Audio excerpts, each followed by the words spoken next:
taat kepada ajaran agama Islam Ahlus Sunnah wal Jamaah sebagaimana yang telah disampaikan dan difatwakan oleh ulama Islam Ahli Sunnah wal Jamaah.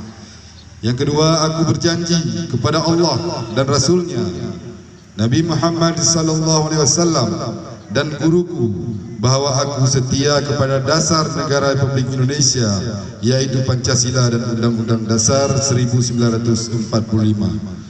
Yang ketiga, saya amanatkan kepada bapa saudara, semoga hidup dan mati selalu dalam mencari keridaan Allah Subhanahu wa taala dan Rasulnya Muhammad sallallahu alaihi wasallam. Yang keempat, saya amanatkan kepada bapa saudara supaya anda patuh kepada Allah Subhanahu wa taala dan Rasulnya Nabi Muhammad sallallahu alaihi wasallam serta ulama ahli sunnah wal jamaah dan pemerintah negara Republik Indonesia Raya.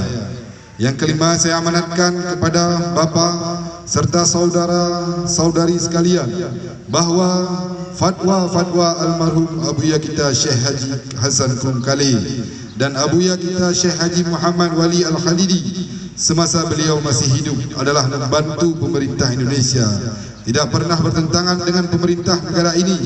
Lihat Al-Quran surat An-Nisa ayat 59 dan lain-lainnya, dan kitab Bughiyatul Mustarsyidin halaman 254 dan kitab-kitab hukum Islam lainnya. Karena itu, negara Pancasila ini adalah negara yang telah diridai Allah Subhanahu wa taala. Naskah ini diambil dari Profesor Dr. Kiai Haji Muhyiddin Wali. Demikian, terima kasih. Assalamualaikum warahmatullahi taala wabarakatuh.